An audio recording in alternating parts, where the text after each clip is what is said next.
104페이지 제가 읽겠습니다. 하나님은 이스라엘을 사랑하셨지만 이스라엘은 하나님에게 언제 우리를 사랑한 적이 있으시냐고 되묻습니다. 하나님은 이스라엘에게 공경받은 적이 없다고 하시고 이스라엘은 우리가 언제 하나님을 멸시한 적이 있느냐고 항변합니다. 하나님은 우리에게 정성 어린 깨끗한 제물을 받고 싶어 하십니다. 하지만 어떤 사람들은 병든 것, 흠이 있는 것 등 나에게 쓸모 없어진 것들을 하나님께 바치곤 합니다. 그리고 이러한 제물을 꾸짖어 바르게 신앙생활을 하도록 지도해야 할 제사장들이 타락한 것에 노를 바라십니다. 우리는 우리의 예배와 봉헌물에 신령과 진정이 담겨 있는지 돌이켜 보아야 하겠습니다. 이제 이 말라기는 구약의 마지막 성경책입니다. 우리가 한번 생각해 보면 이 남유다 백성들이 기원전 520년부터 이제 바벨론에서 다시 돌아왔습니다. 돌아와서 이제 학개 선지자가 왜 성전 정초식만 하고 하나님 앞에 성전을 건축하지 않았느냐 하고 하나님 말씀을 듣고 꾸짖었습니다. 그래서 이제 성전 정초식을 기원전 536년에 하고 기원전 520년에 학개 선지자가 성전 건축 재개를 촉구하고 그래서 결국 기원전 516년에 성전이 완공이 됩니다. 기원전 516년에 완공된 게 사실은 제2성전이죠. 제1성전은 솔로몬 왕 때 지은 게 제1성전. 스룹바벨과 이때 지은 것이 제2성전입니다.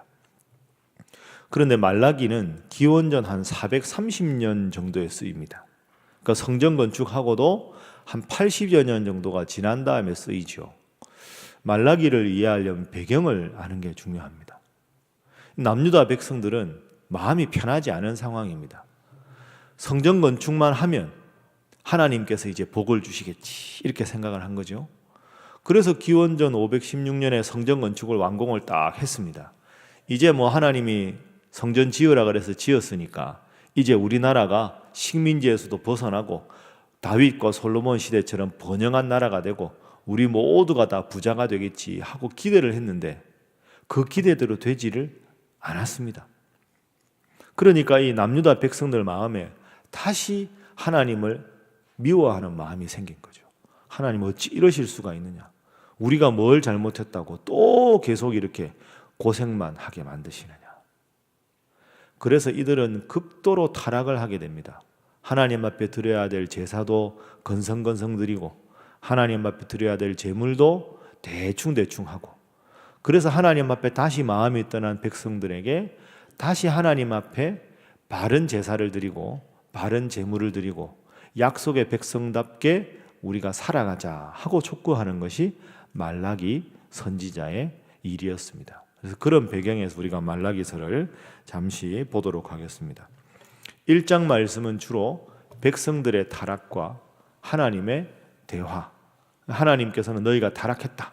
백성들은 우리가 뭘 잘못했습니까? 하면서 하나님과 백성들 사이에 대화가 1장에 나오고 2장에는 특별히 그 지도자들, 제사장들이 모범이 되어야 되는데 더 앞장서서 하나님 앞에 제사와 제물에 문제가 많았다 하는 것을 하나님께서 꾸짖고 계십니다. 자, 오늘 본문이 우리에게 주는 교훈을 한번 살펴보겠습니다. 첫 번째 교훈으로 기도 제목으로는 하나님, 내 속에 있는 죄악을 깊이 살피게 하옵소서. 내 속에 있는 죄악을 깊이 살피게 하옵소서. 이런 기도가 필요합니다. 자, 우리 1장 2절 말씀 한번 보겠습니다. 1장 2절 함께 읽습니다. 시작. 여호와께서 이르시되 내가 너희를 사랑하였노라 하나 너희는 이르기를 주께서 어떻게 우리를 사랑하셨나이까 하는도다. 나 여호와가 말하노라 에사는 야곱의 형이 아니냐 그러나 내가 야곱을 사랑하였고 아멘. 야곱은 이스라엘 남유다 백성들을 뜻합니다. 하나님이 뭐라고 하십니까? 내가 너희를 사랑하였다. 백성들은 주께서 어떻게 우리를 사랑했습니까? 여러분 이 말을 하는 분위기를 보면 두 눈을 부릅뜨고 그 아버지한테 대드는 아주 혈기왕성한 아들 생각하면 딱 언제 어떻게 우리를 사랑했습니까? 아버지 언제 우리 사랑했다 그럽니까? 화를 내는 거죠. 왜? 예배당 지었는데 왜 자꾸 우리가 어렵고 힘들게 살아야 합니까? 이렇게 이야기합니다. 자, 6절 말씀에도 내 이름을 멸시하는 제사장들아, 하나님 이렇게 말씀하십니다. 지도자들도 타락을 했다는 것이죠. 얼마나 이들이 타락을 했으면 하나님 마음이 얼마나 아프셨으면 10절 말씀 보십시오. 만군의 여호와가 이르노라 너희가 내 제단 위에 헛되이 불사르지 못하게 하기 위하여 너희 중에 성전문을 닫을 자가 있었으면 좋겠도다. 여러분, 이게 참 가슴 아픈 하나님의 독백입니다. 차라리 너희가 나한테 제사도 안 지내고 제물도 안 바쳤으면 좋겠다. 하도 하나님 앞에 제사라고 드리는 게 형식적이고 제물이라고 바치는 것이 병든 것, 저는 것, 하나님 앞에 정말 바치기 부끄러운 것만, 좋은 건 자기들 가지고 정말 지저분하고 더럽고 바쳐서는 안 되는 것만 바치니까 하나님 뭐라고 하십니까? 성전문을 차라리 닫는 사람이 있었으면 좋겠다. 그래서 이제는 제사도 드리지 말고 제물도 바치지 말고 그냥 아무것도 하지 마라, 차라리. 그게 내 마음이 편하겠다. 이렇게까지 타락을 한 거죠. 겉으로는 뭡니까? 제사를 지냈으나 마음으로는 하나님 앞에 떠난 남유다 백성들에 대한 하나님의 안타까움입니다. 여러분, 우리가 늘 생각해야 될 것이 있습니다. 예배를 드렸다는 사실이 중요한 게 아니라 어떤 마음으로 드렸느냐가 중요하고, 말씀을 들었다는 것이 중요하고 말씀을 읽었다는 것이 중요한 게 아니라 어떤 마음으로 말씀을 대하느냐가 중요합니다. 겉으로 종교적 형식이 완벽했지만 속으로는 골물 대로 골마 있고 썩을 대로 썩어 있는 남유다 백성들을 보며 우리 하나님은 성전문을 차라리 닫았으면 좋겠다, 이렇게까지 말씀하십니다. 내 마음 중심에 과연 하나님이 계신가? 나는 과연 하나님 보시기에 부끄럽지 않은 신앙생활을 하는가? 그래서 우리가 과거에 보면 신독이라는 말이 있었습니다. 홀로 있을 때 삼간다. 남들이 보이지 않는 영역에서도 항상 거룩한 삶을 연습할 때 신독, 이런 말을 씁니다. 오늘 하루도 하나님 앞에서 하나님 여러분 마음을 보실 때 참 내가 너를 보고 기뻐한다, 참 너는 나의 귀한 자녀다, 이런 말씀 들을 수 있도록 마음을 감찰하시는 하나님 앞에 부끄럽지 않은 오늘 하루 되시기를 주님 이름으로 축복합니다. 자, 두 번째는 지도자들을 위한 기도입니다. 특별히 교회 지도자들, 말씀을 있는 그대로 전하게 하옵소서. 여러분, 이렇게 기도를 꼭 해주시면 좋겠습니다.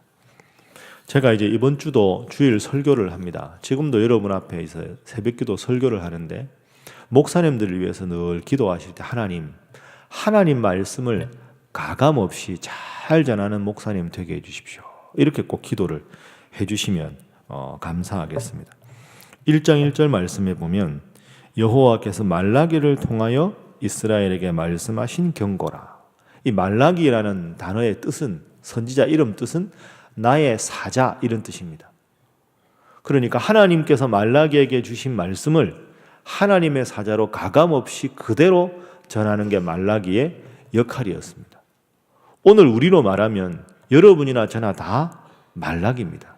특별히 목회자들은 말라기가 되어야 됩니다. 여러분이 저를 보시면 아시겠지만 저는 설교할 때 예화를 쓰긴 쓰지만 많이 쓰지 않습니다. 여러분이 들으면 재밌을 만한 그런 교양서적 인용도 별로 하지 않습니다. 그건 설교에 대한 제 철학 때문입니다. 듣기 좋은 말, 우리 목사님 저 설교에서 저건 내가 배워야 되겠다, 처세에 도움이 된다. 여러분, 그것은 TV에 많이 나옵니다. 설교는 하나님 말씀을 전하는 거지, 목사가 아주 현란한 다양한 예화들을 가지고 여러분이 모르는 정보를 제공하는 게 아닙니다. 오늘 말라기 보십시오. 여러분이 말라기라고 생각해 보세요. 성전문을 닫는 자가 있었으면 좋겠다, 너희 제사를 내가 받지도 않겠다, 이런 말을 하나님을 대신해서 전했을 때 말라기가 인기가 있었을까요? 얼마나 말라기가 보기 싫었을까요? 복 받는다, 잘 된다, 이런 말을 했으면 말라기가 대우받았을 텐데 지도자들도 꾸짖고 백성들도 꾸짖고 하나님이 너희를 미워한다, 이런 말을 전합니다. 왜 그럴까요? 선지자니까. 선지자는 하나님의 말씀을 가감없이 전하는 게 선지자이기 때문입니다.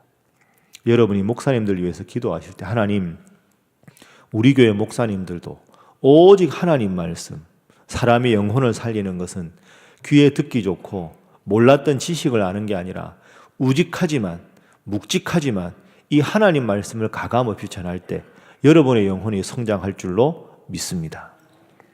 내일 들어가면 3장 읽습니다. 3장에 보면 지난주에 우리 김 목사님도 설교하셨지만 11조 이야기가 나옵니다.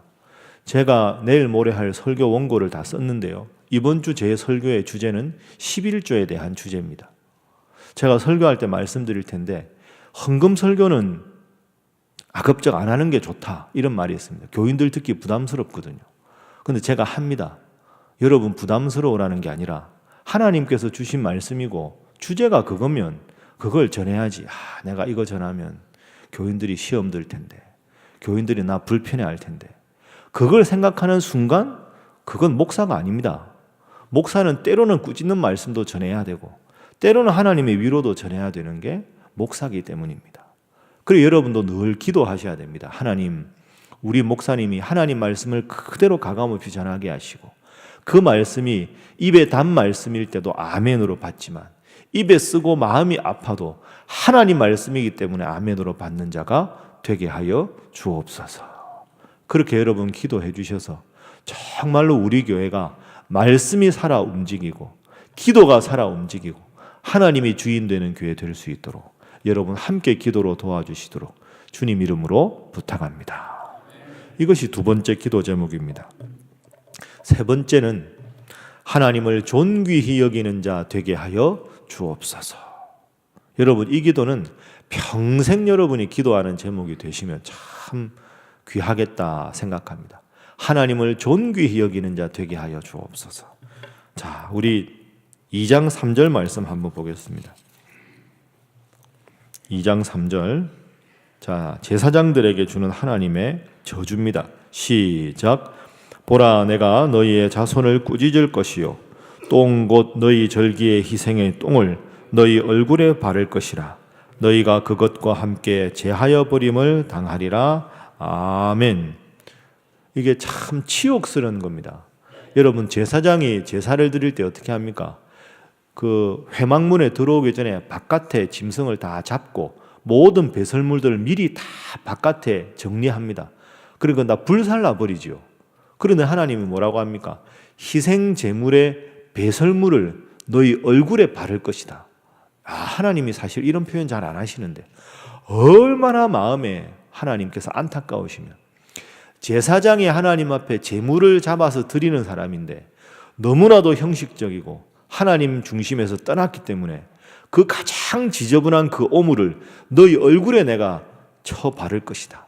이렇게까지 하나님 앞에 모욕적인 언사를 합니다. 왜 그럴까요? 이들이 먼저 하나님을 치욕스럽게 대했기 때문에 하나님의 이름을 존귀하게 여기고 하나님께 드리는 제사를 거룩하게 정성껏 해야 되는데 이들이 저는 동물 가져오고 시장에 내다 팔지 못하는 동물 가져와서 그냥 제사를 드렸다는 식으로 하나님의 이름을 치욕스럽게 하니까 하나님도 너희를 치욕스럽게 하겠다. 이렇게 말씀하고 있습니다. 여러분이 하나님을 존귀하게 여기고 여러분이 하나님 중심으로 살아가면 하나님께서 여러분을 존귀하게 여기실 줄로 믿습니다. 그래서 이 말씀을 꼭 우리 마음속에 새기시고 항상 하나님의 이름을 높이고 예배 드릴 때나 가정에 있을 때나 다른 분들과 함께 있을 때나 홀로 있을 때나 늘 하나님을 존귀히 여기셔서 내가 너를 나의 아들로 내가 너의 딸로 사랑한다. 내가 너를 보화롭게 여기겠다. 하나님께서 여러분을 평생 동안 지키시고 존귀하게 여기시는 여러분 한 분 한 분 되시기를 주님 이름으로 축복합니다. 함께 기도하겠습니다.